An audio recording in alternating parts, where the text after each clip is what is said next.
Hey guys, my name is Sarah and I live full-time in my Airstream. Today's going to be a video about all of the things I've done to customize the inside of my Airstream, make it feel less like an RV and more like a home. This is a video a lot of you guys have been asking for, and it's been a long time coming, so let's get into it.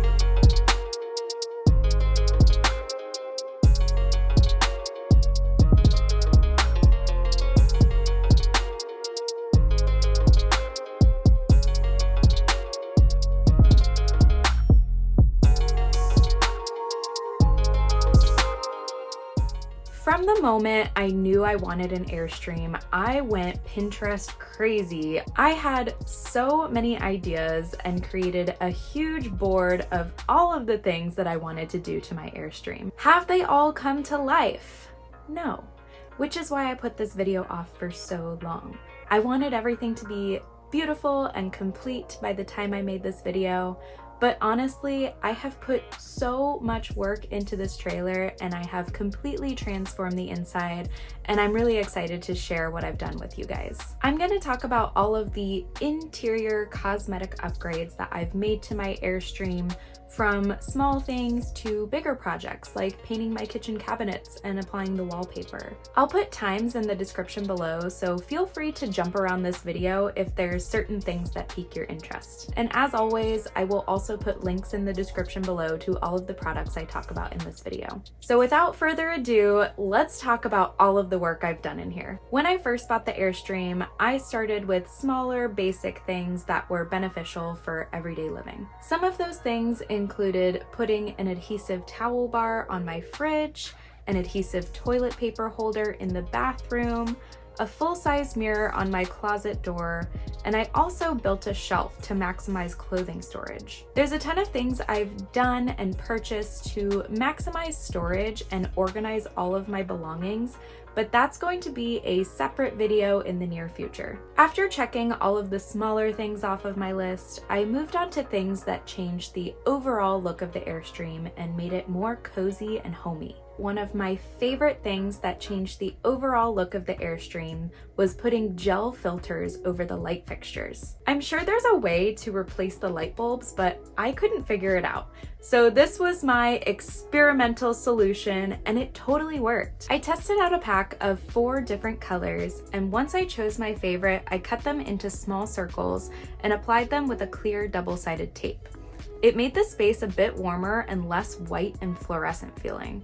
I'm a big lighting person and believe lighting can completely transform a space, so I'm really happy with how this turned out. Another thing I purchased that made the trailer much more cozy is the area rug that I bought from Target. It's 28 inches wide and 7 feet long, and it fits perfectly. So if you get a 22-foot Caravel, those are the dimensions you want to go for. I thought about getting one that was off-white or a light gray, but I like that this one gives the space a pop of color. And the pattern, along with all of the colors, actually help hide all of the wear and tear of 7 months of camping and living in this trailer. So that's a big thing to consider when buying an area rug for your RV. A cosmetic thing I hated about the Airstream was the curtain that came with it. The curtain that divides the bedroom space from the rest of the trailer was hideous, in my opinion. It felt very RV-y. But you can't just buy a regular curtain to replace it because it's on a very specific track. I had to buy special sliding hooks for it, and I couldn't find a curtain that was compatible with the hooks until one day I was walking through Target and I looked at the shower curtains and I was like, oh my gosh, that's perfect. They have these tiny little notches at the top that the hooks fit perfectly through, and the dimensions are perfect as well, both width and length, because it's about 6 inches off the floor so it doesn't get dirty at all. It took me a few months to figure that one out, so thanks, Target. Target has all the answers. Another thing I did in the bedroom area was remove the door that goes to the storage space under the bed. It created a little den for my dog who loves to be underneath things. All right, let's move on to the dinette. Since before I got my Airstream, I knew I wanted to incorporate some natural wood. I have a friend in California who's a woodworker, and I asked him to make a custom table for my Airstream. He was happy to do it, but we were having a hard time finding a good live edge piece in that area. So I actually found a lumber yard in Eugene, Oregon, which is the same city I was headed to purchase my Airstream. So I actually picked up my trailer and my wood all in the same trip. This English Walnut is from Eugene, and it's over 130 years old. So it's super sentimental, and I even got to help create the table by pouring the epoxy. The table came out amazing, and I couldn't be happier with it.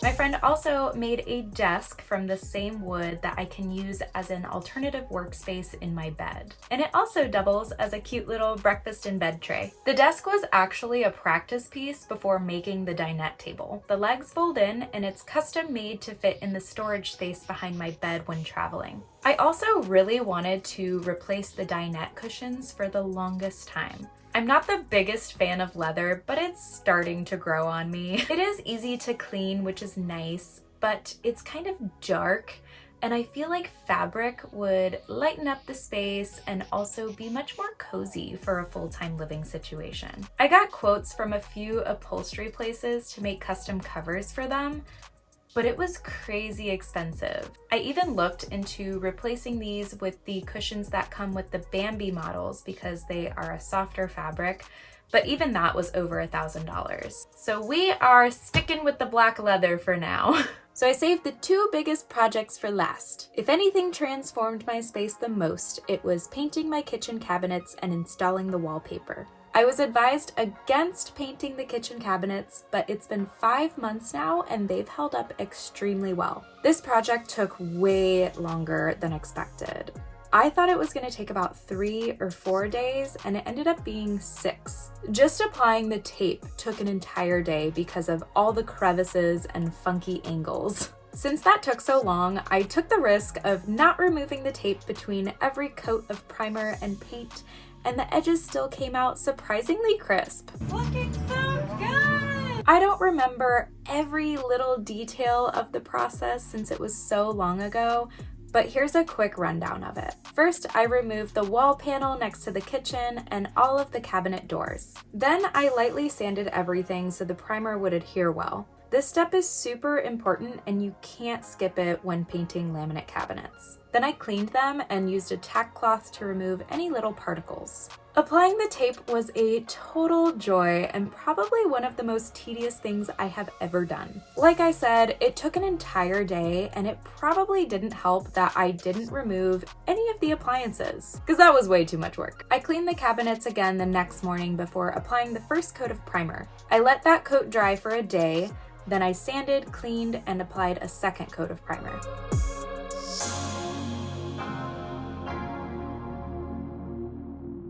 After I applied the first coat of paint, I remember waking up the next morning and totally hating it. I immediately called the Benjamin Moore store and had them start mixing up the color that I originally wanted to go with, but of course I second-guessed myself. Now that I had the color I wanted, which is silver Marlin by the way, and I absolutely love it, I applied 2 more coats and let them dry for a day in between. And then I finally got to peel the tape. This part went way better than expected, and I was super nervous about the edges getting chipped, but they didn't.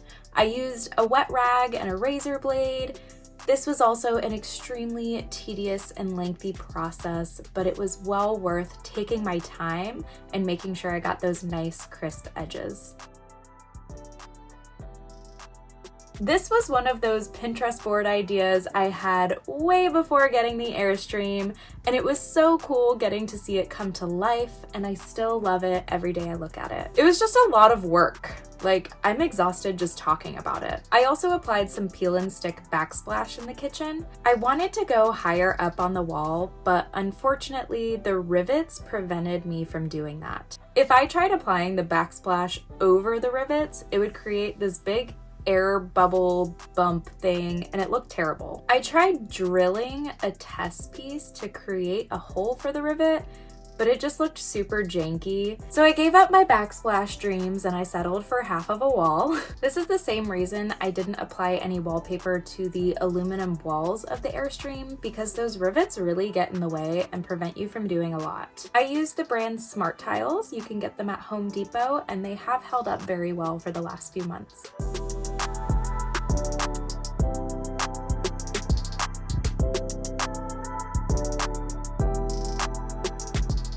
And lastly, the thing you guys ask about the most is my peel and stick wallpaper. I knew I wanted a black and white pattern so I could still put decorations over it, and after months of searching, I fell in love with this pattern. If you search peel and stick wallpaper on Etsy, there is a plethora of options on there. I'll put the company I used in the description below. I really like them because I sent dimensions and pictures of my very uniquely shaped walls, and they created a custom order for me. Their wallpaper is also very customizable. You can order different colors and textures, so I think that's pretty cool too. The application wasn't too difficult, especially because my walls are removable. So I just laid them down on top and traced it with a box cutter, and then I just trimmed the edges with the box cutter. The difficult wall was the one above my kitchen counter because it's stationary and has a crazy weird angle. But after a lot of back and forth, I was able to manage. The only curveball about applying this wallpaper that I was not aware of ahead of time is that the walls have to be painted, and that paint is supposed to dry for over a month. I was in a time crunch before leaving California, so I painted my walls in a hurry and only let them dry for maybe 3 weeks before applying it. So I didn't exactly follow the rules, but they have held up pretty well. The only spots that are getting some air bubbles are the connection points for my removable walls because they kind of shake and rattle when I'm towing. It's not the wallpaper's fault. It's kind of the Airstream's fault. But I will say there's absolutely no blemishes on the stationary wall. After applying the wallpaper, I finally got to hang some decorations. I don't have too many wall hangings because I have to remove them when I'm towing, and it would be a total pain if I had more than just a few. But the ones that I do have are from Etsy. The wooden moons I bought are pretty lightweight, so I was able to hang those with a regular command strip hook. But for the ukulele holder, I decided to put an adhesive nail underneath the wallpaper. I was afraid, since it's a little bit heavier, that if I were to put a command strip on the outside of the wallpaper, that it might ruin it. So there's all of the work that I've put into customizing the inside of my Airstream so far. There's still a few things that I want to do, and I'll make sure I update you guys if those end up happening. If you see anything in my trailer that I missed or something you want to know more about, please feel free to shoot me an email. As I stated earlier, this was a requested video, so I love that I'm able to create something that you guys want to see. If you have any other video requests, please put them in the comments below and I will add them to my list. Thank you guys so much for watching. Don't forget to like and subscribe, and I will see you guys next time.